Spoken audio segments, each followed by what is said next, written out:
Hello, नमस्ते, सलाम। मैं मुस्कान स्वागत करते हैं आपका आपके अपने चैनल मुस्कान सिंह रवि की साहित्यिक दुनिया में।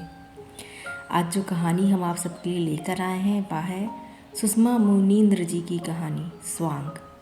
कहानी शुरू करने से पहले यदि आप मेरे चैनल पर नए हो तो मेरे चैनल को सब्सक्राइब कर लें, बेल आइकन को प्रेस कर लें, जिससे कि मेरे चैनल पर आने वाले वीडियो के नोटिफिकेशन सबसे पहले आपको मिल सके। आइए शुरू करते हैं आज की अपनी कहानी। मनोहरी मध्य प्रदेश की पब्लिक सर्विस कमीशन की परीक्षा पास कर पहले अटेम्प्ट में ही नायब तहसीलदार बन गया। यह उसके लिए बहुत बड़ी उपलब्धि थी। उसे ट्रेनिंग पीरियड में सीधी में रहने का आदेश मिला। उसके पिता खुश हुए। रामराज और मैं सालों एक स्कूल में शिक्षक रहे हैं। सेवानिवृत्त हो रामराज सीधी में रहने लगे हैं। मनु, मैं तुम्हारे साथ चलूँगा। रामराज जी के मकान के पास कुछ बंदोबस्त कर देंगे। पिता पुत्र को देखकर रामराज गुरुजी खुश हो गए। मैं मनोहरी के लिए कोई और मकान क्यों तलाशूं? मेरा मकान क्यों नहीं? तब लड़का आपके हवाले, मैं निश्चिंत हूँ, पिताजी बोले।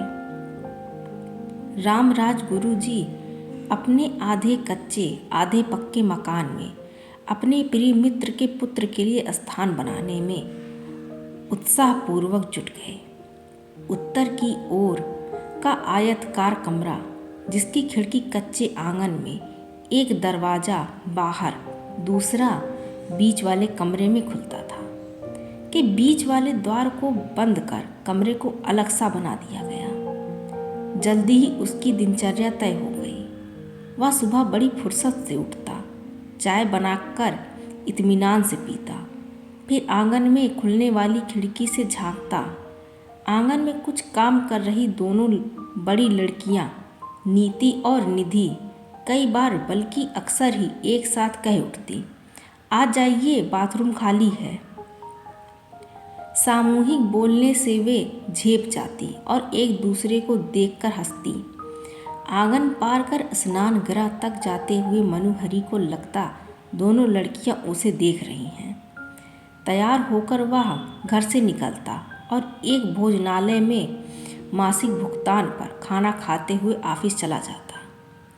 उसने निःशुल्क आवास स्वीकार कर लिया था, किंतु गुरुजी के दबाव के बावजूद निःशुल्क भोजन स्वीकार नहीं किया।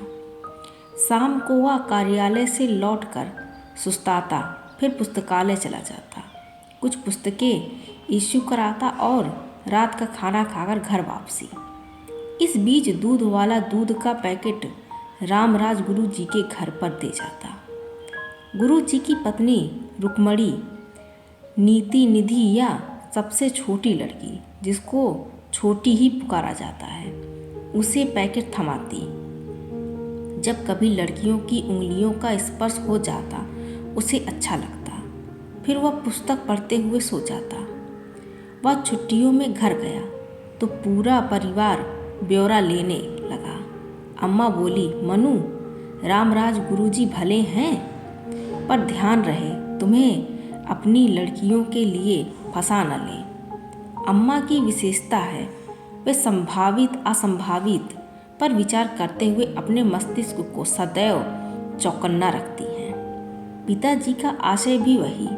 मनु, रामराज जी से अच्छे संबंध रहे हैं। तुम ऐसा आचरण न करना कि उन पर भद्दा प्रभाव पड़े। तुमने मनु की लड़कियों वाले घर में रखा ही क्यों? रामराज बड़े चतुर बनते हैं, तभी लड़के को मुफ्त में रख लिया। आजकल अच्छे लड़के मिलते कहाँ हैं? पिताजी को उलाहना दे अम्मा मनोहरी से कहने लगी, मनु, हम तो परेशान हैं। रोज ही कोई न कोई तुम्हारे ब्याह की बात लेकर चला आता है।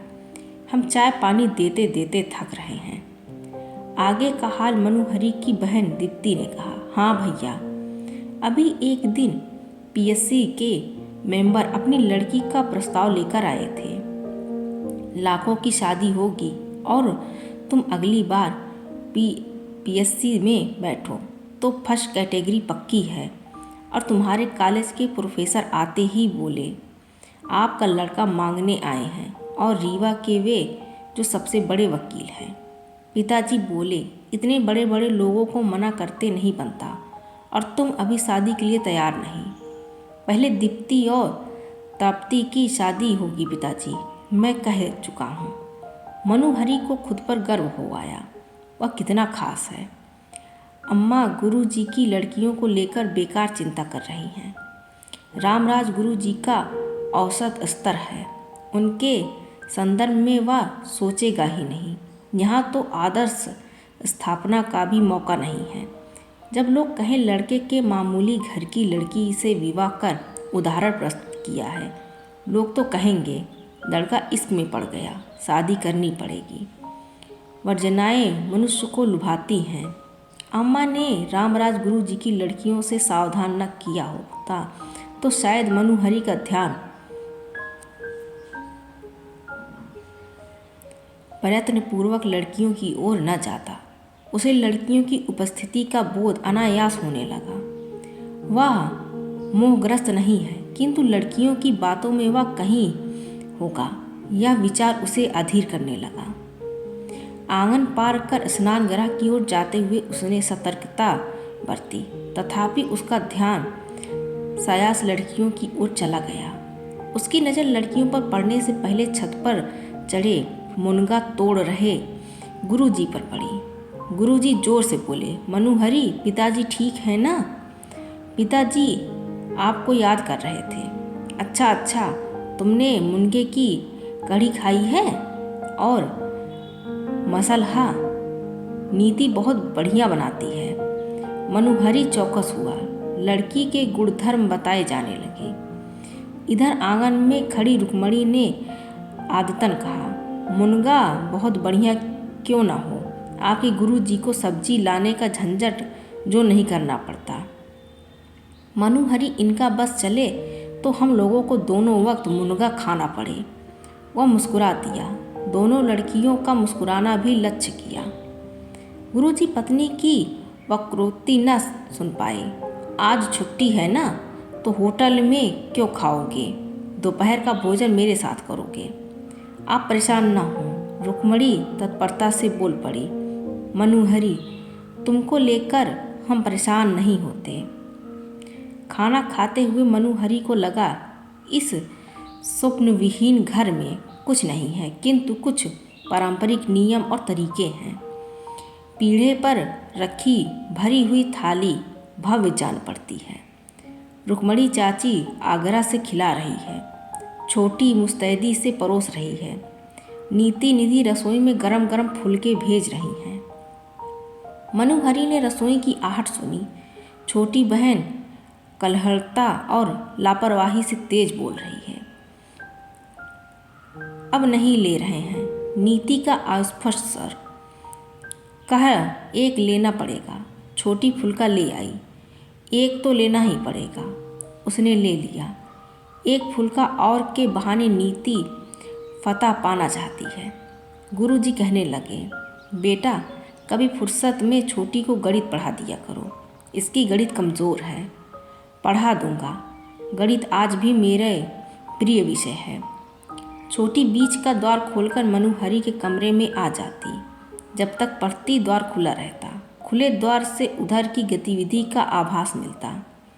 नीति और निधि उधर से गुजरती तो मनोहरी को लगता उसे देखने के लिए दोनों इधर उधर हो रही हैं। हाँ, उसका तो अनुमान बल्कि धारणा है कि वह इस परिवार के लिए आकर्षण का केंद्र बनता जा रहा है। उसकी उपस्थिति जबरदस्त परिवर्तन की तरफ है। तो इस स्वप्न विहीन घर में कच्चे रूप में एक सपना जन्म ले रहा है जो उन्हें किसी मुकाम तक नहीं पहुंचाएगा। फिर गड़बड़। भैया, आंसर नहीं निकल रहा। छोटी पस्त थी। मनोहरी ने चौंक कर कापी पर ध्यान केंद्रित किया। छोटी, तुमने गलती दोहराई है।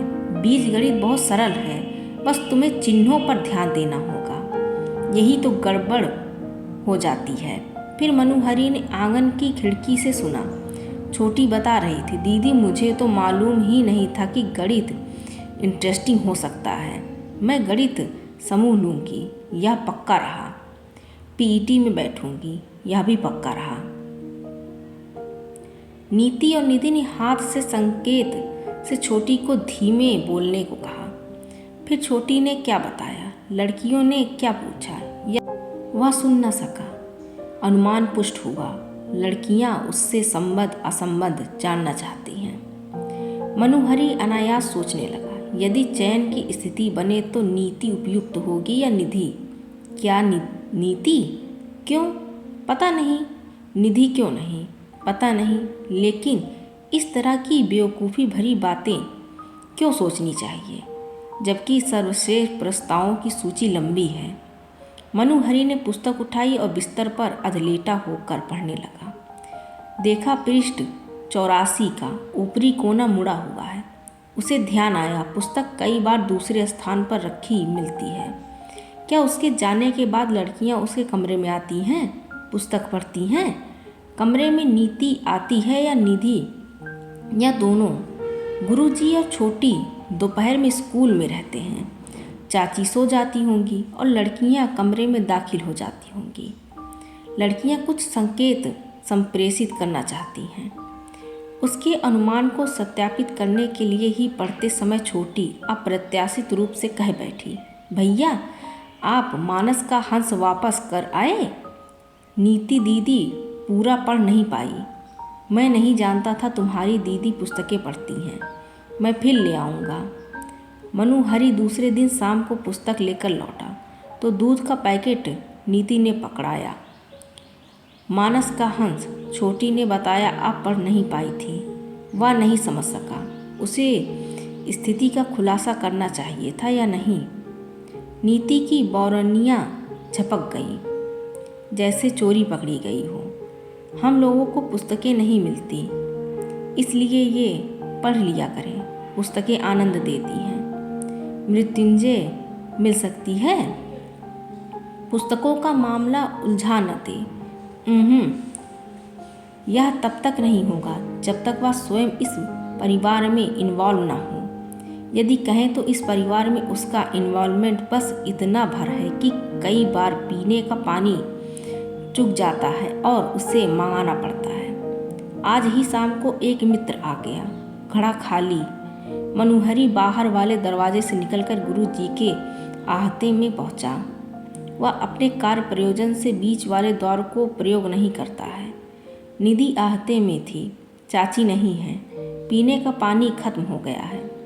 आप चलिए, मैं लाती हूँ। निधि स्टील की बाल्टी में पानी लिए हुए बीच वाले द्वार खोलकर आ गई। मनोहरी ने उसके हाथ से बाल्टी ली, घड़े में पानी डाला, बाल्टी वापस कर दी। निधि द्वार रुककर चली गई। मित्र बोला, उधर वो चुप, इधर तुम चुप। तुम लोग आपस में बोलते चालते नहीं हो या इशारों में? यह कला मुझे नहीं आती। पटा लो, यह कला भी मुझे नहीं आती। उन लोगों को आती होगी। सजातीय कुलीन प्रशासनिक अधिकारी, ऐसे लड़के को कोई नहीं छोड़ता। मैं हाथ नहीं आने वाला। मनोहरी मित्र के साथ ही बाहर चला गया। फिर रात्रि भोजन के बाद लौटा। घर में बिजली नहीं थी। असहनीय गर्मी और बिजली का जब तक मुकर जाना। आहट पाकर रामराज गुरु जी ने छत से नीचे झाँका। ऊपर चले आओ मनोहरी। आया चाचा जी। मनोहरी को छत का खुलापन अच्छा लगा। गुरुजी बोले, आओ बेटा, यह छत हमारे लिए एक नियामत है। बिल्कुल। मनोहरी निवाड़ की खटिया पर बैठ गया। बात शायद शादी ब्याह की चल रही थी, क्योंकि गुरुजी उसी तारतम्य में कहने लगे, मनोहरी तुम लोग दीप्ति के लिए लड़का तलाश रहे हो ना? है एक लड़का, फूड इंस्पेक्टर है। मैंने नीति की बात चलाई थी, किंतु हमारा और लड़के वालों का गोत्र एक है।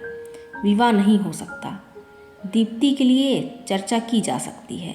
प्रस्ताव अच्छा है। कहते हुए मनोहरी ने अनायास नीति को ताका। वैवाहिक चर्चा पर यह कैसा महसूस कर रही है। अंधेरे में उसकी दशा न जान सका, किंतु लक्ष्य किया। वह उसे ही देख रही थी और अब आंखें झुका ली है। क्या नीति उसके प्रति मृदु भाव रखती है? गुरुजी बोले, हाँ, मुझे लगता है सुयोग बैठेगा।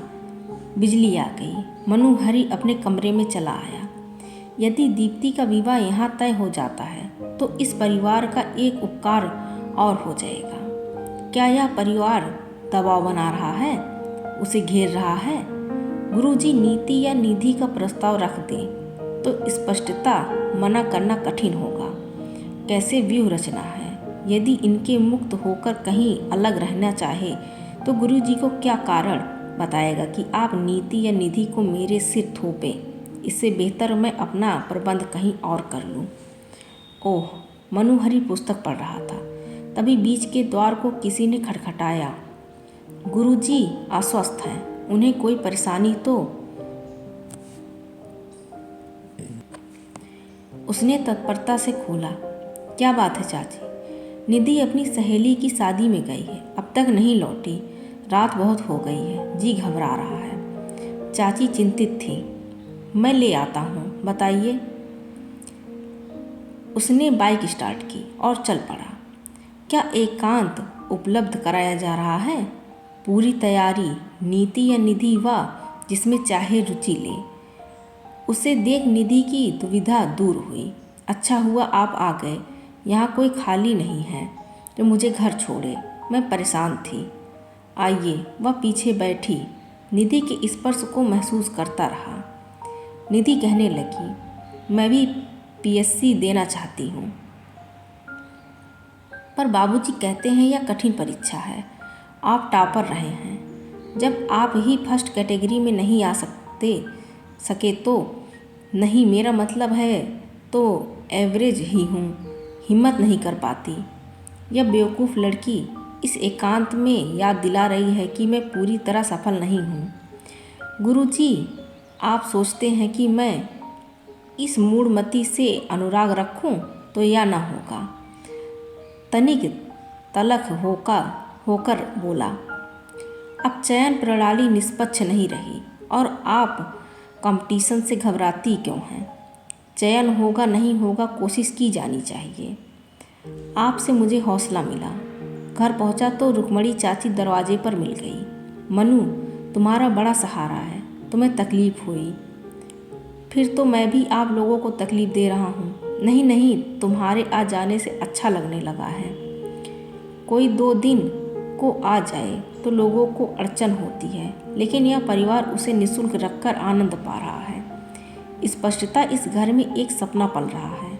प्रत्येक सदस्य, हाँ छोटी भी, अपने स्तर पर कोशिश कर रही है सपना पूरा हो। छोटी पढ़ने आई। मनोहरी बिस्तर पर 2-3 बर्थडे कार्ड रखे हुए थे। छोटी ने उठा लिया। कल आपका बर्थडे है? हाँ, कार्ड मेरे मित्रों ने भेजे हैं। आप बर्थडे सेलिब्रेट नहीं करते? यहाँ अकेले क्या करूँगा। दूसरे दिन सायंकाल कार्यालय से लौटा तो रुक्मणी ने पुकार लिया। छोटी ने बताया, आज तुम्हारा जन्मदिन है, हाथ मुंह धोकर आ जाओ, मुंह मीठा कराना है। जी। वह हाथ मुंह धोकर पहुंच गया। चाची ने नीति को आवाज़ दी, नीति लाओ। क्या ला रही हो? नीति तस्तरी में गुलगुले, हलवा, कटलेट लिए आ पहुंची। जन्मदिन शुभ हो। धन्यवाद, आप लोगों ने मेरा जन्मदिन याद रखा, मुझे अच्छा लगा। नीति वहाँ बैठ गई। गुनाहों का देवता मिल जाएगी? आपने नहीं पढ़ी? बहुत पहले पढ़ी थी। गुनाहों का देवता पढ़ चुकी है, पुनः पढ़ना चाहती है। क्या बनना चाहती है? बिनती या सुधा? इस किताब के बहाने कोई संदेश तो नहीं देना चाहती? अभी कल ही तो आंगन में कपड़े सुखाते हुए गा रही थी, जोगी हम तो लुट गए तेरे प्यार में, जाने तुझको खबर कब होगी। प्रेम संप्रेषण। खाइए ना। हाँ हाँ। पाकशाला निधि और छोटी संभाले हुए थी। उन्होंने रुक्मणी को भी वहीं बुला लिया। रचना रची जा रही है। योजनाबद्ध तरीके से नीति को अकेला छोड़ा जा रहा है कि लड़का पटाओ। वह स्पष्ट कहेगा, आप लोगों के बहुत उपकार हैं, पर मैं आपके इस महाजनी प्रस्ताव की निंदा करता हूँ। मैं मानता हूँ प्रत्येक माता पिता अपनी लड़की का मंगल चाहते हैं और प्रत्येक लड़की की कुछ कामनाएं होती हैं, पर मैं प्रस्तुत नहीं हूँ। रामराज गुरु जी के द्वारा बताए गए फूड इंस्पेक्टर लड़के के साथ दीप्ति की विवाह की तिथि निकल आई। मनोहरी छुट्टी लेकर घर चला गया। गुरु जी ने कहा था विवाह में पहुँचेंगे, नहीं पहुँचे। मनोहरी वापस लौटा तो गुरु जी ने उसे शुभ समाचार दिया। मनोहरी, आयोजन अच्छा रहा ना? मैं पहुँच ना सका। उन्हीं दिनों नीति को देखने वाले लड़के आए थे। वे लड़की देखने के इरादे से आए थे, पर उन्हें नीति इतनी भा गई कि यहीं के बाजार से साड़ी अंगूठी खरीदकर रिश्ता पक्का कर गए। लड़का ग्रामीण बैंक में शाखा प्रबंधक है। इसी व्यस्तता में मैं नहीं पहुंच सका। मनोहरी के लिए सूचना अप्रत्याशित थी, तो उसे हथियाने का इन्होंने विचार नहीं किया। यह परिवार उससे प्रभावित नहीं है। इन लोगों को उसका एक भी गुण दिखाई नहीं दिया, तो ये लोग उसके प्रति इतने निर्लिप्त कैसे रह सकते हैं? कैसे? मनोहरी को लगा ठीक इसी क्षण वह पूरी तरह आक्रमण अक्षम साबित हुआ है। इस लायक भी नहीं कि किसी मामूली परिवार की मामूली लड़की के दिल में अपने लिए ललक जगा सके। लगा ये लोग उसे अनदेखा कर रहे हैं, बल्कि उपेक्षित, अपमानित, खारिज ही कर दिया है। वह कुछ कहने की स्थिति में नहीं था।